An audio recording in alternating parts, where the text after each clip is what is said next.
सभी हमारे मीडिया के साथी, आप सब लोगों को जो है आनंद फानंद में बुलाया गया और बड़ी खुशी की बात है कि आज हम लोगों के बीच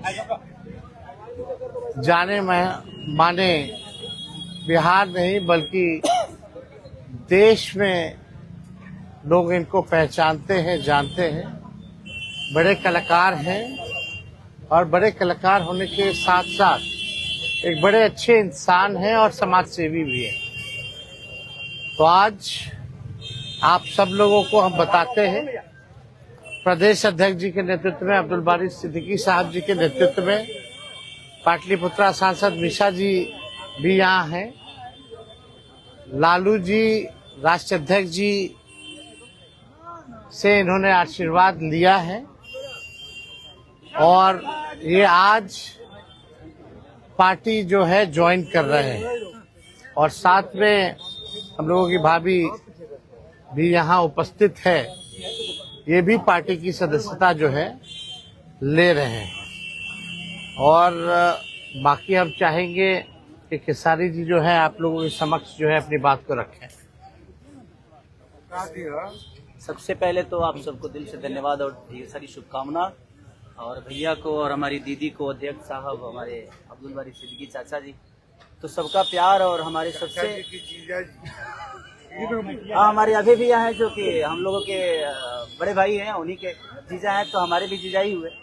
और हमारे चाचा मैंने उनका प्यार मैं ही नहीं बल्कि शुरू से एक विचारधारा में रहा हूँ, मैं उस परिवार का हिस्सा रहा हूँ और कोशिश भी यही रहती है कि इस परिवार का हिस्सा बन के मैं जैसे उन्होंने पूरी दुनिया को एक करके हमारी ताकत बने, उसी तरह हम पूरी दुनिया को एक ताकत की तरफ ले जाएं और अपनी पावर, अपनी क्षमता से, अपने हुनर से, अपने विचारधारा से दुनिया को एक अलग दिशा दें।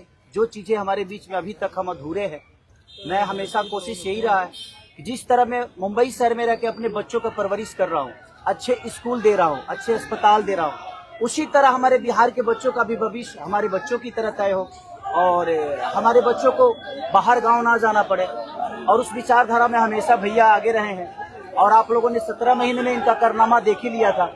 तो एक बार बदलने की जरूरत है और उस बदलाव में मैं थोड़ा सा एक मेरा भी हिस्सा हो और मैं उस सरकार को बदलने में और एक अलग दिशा में ले जाने में और एक बेहतर सरकार बनाने में एक मेरा योगदान हो, उसी के लिए मैं भी जुड़ा हूँ भैया से। और आज से नहीं, आज तो मैं आप लोगों के सामने पब्लिकली हुआ, बट मैं हृदय से और दिल से हमेशा से मैं इस परिवार का हिस्सा रहा हूँ और हिस्सा ही नहीं बल्कि एक परिवार का बेटा भी हूँ। मैं एक छोटा बेटा की तरह हमेशा प्रयास रहा हूँ और चाचा का आशीर्वाद हमेशा मुझे मिला है, राबड़ी माता का आशीर्वाद मिला है, दीदी का मिला है, भैया का मिला है, बल्कि इस समाज के और इस परिवार से जो मुझे प्यार मिला है, शायद वो मुझे बाकी जगह मिले या ना मिले, उससे मुझे कोई फर्क भी नहीं पड़ता।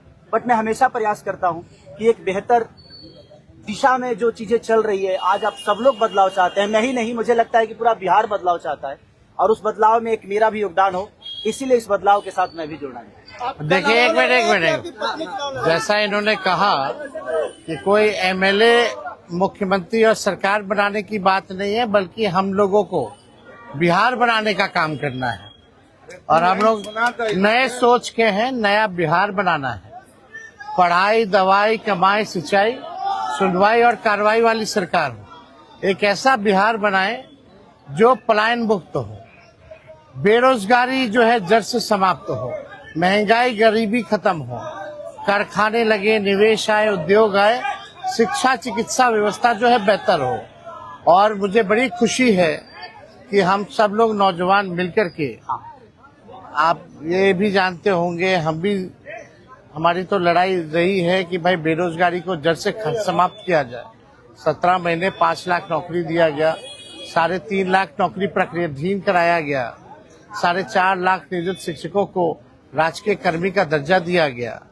अब मेरा, हम लोगों का एक सपना है कि बिहार से बेरोजगारी खत्म हो और हमने जैसा आप सब लोगों के सामने कहा है कि हमारा संकल्प है, हमारा प्रण है और हमने लोगों से वादा किया है और हमने पहले भी कहा है, तेजस्वी की उम्र कच्ची हो सकती है पर जुबान पक्की है।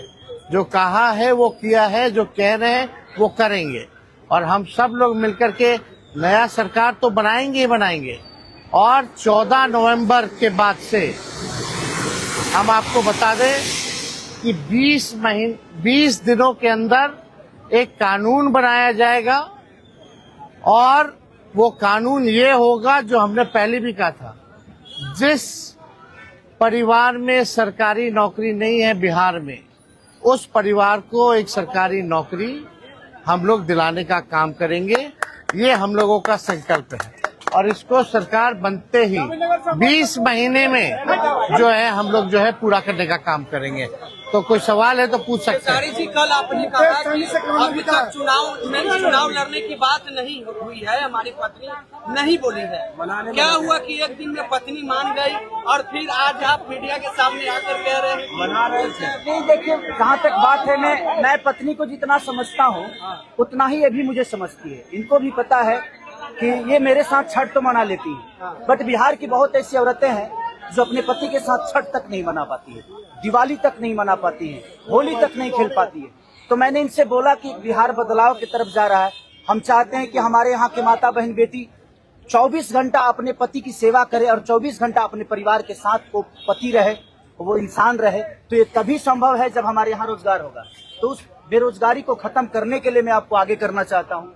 तब इन्होंने उस बात को समझा और उसके बाद हम लोग आए हैं और प्रयास है कि हर वो महिला, हर वो बेटी, हर वो बहन, हर वो भाई, हर वो बेटा अपने पिता के साथ रहे, हर वो बहन अपने पति के साथ रहे, हर वो भाभी अपने भाई के साथ रहे। तो मेरी ये प्रयास है कि आजीवन जिस तरह बाकी शहरों में लोग अपने पति पत्नी के साथ, अपने परिवार के साथ, अपने माँ बाप के साथ रह के और खुशियों के त्योहार में रहते हैं, उसी तरह हमारा बिहार भी कोई जाए ना, गुजरात के लोग यहाँ आकर काम करे, कलकत्ता के लोग यहाँ आकर काम करे, दिल्ली के लोग यहाँ आकर रोजगार करे। हम यही चाहते हैं और इस संवाद के साथ आप सबको भेज। चुनाव आप लड़िएगा या पत्नी लड़ेगी? चुनाव आप लड़िएगा या पत्नी लड़ेंगी आपकी? ये लड़े चाहे मैं लड़े, अर्धांगिनी है ना, एक ही बात है। देखिए, जीवन में पति पत्नी का जो प्रेम होता है ना, वो दुनिया में उससे बड़ा प्रेम नहीं है। माँ बाप के बाद अगर कोई संभालता है किसी बच्चे को, वो आपकी अर्धांगिनी ही होती है। तो मैं लड़ूं या ये लड़े, बात एक ही है। आरजेडी आपने क्यों चुना? आरजेडी बता तो दिए सर, एक ही चीज में क्या बदलाव होता है वहीं मैं रुकता हूँ, वहीं रहता हूँ। अब शहर में, हर जिला में जाऊंगा मैं। अब हर जिला में चलिए सदस्यता जो है ज्वाइन करें। चलिए आइए।